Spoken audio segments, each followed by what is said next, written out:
Look, if Trump wins, we got to go long energy because the P's are the lowest of the all 11 sectors of the economy.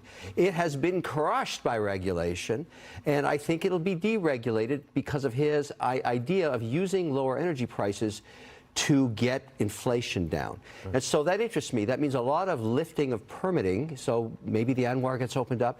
I'm going to go long the infrastructure of energy if Trump wins. So I got to have some cash aside for that. I like that sector a lot.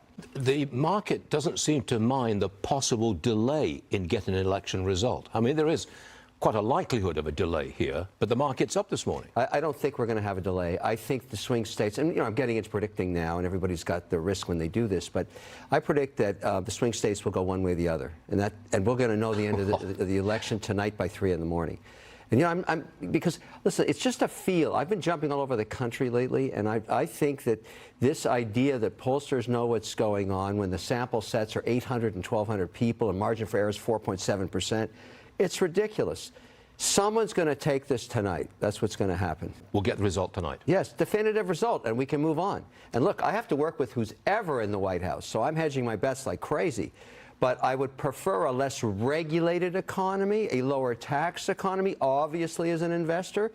If you raise corporate taxes, which I don't think will happen if Harris gets in, they just won't let her do it, from 21 to 28, that'll be the largest tax increase against the S&P 500 earnings in history. No one's ever done that before. You would wipe out a huge chunk of American earnings in everybody's savings accounts. That's never going to happen, and that's the trouble with her platform. Listen, I have crazy ideas that'll never happen. Don't worry about them. They're crazy. I've got all my guys. I've got Mark Cuban telling you it's not going to happen. Don't worry, it's not going to happen. Well, why do you have to say it in the first place? I'm a little frustrated with that. Golden age, an exaggeration or reality? Very specific. If he can cut regulatory costs on all 11 sectors of the economy, at the federal level, that's very important.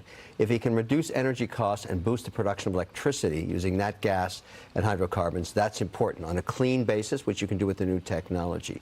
And if he can somehow stabilize all these wars all over the place, which are costing a ton of money.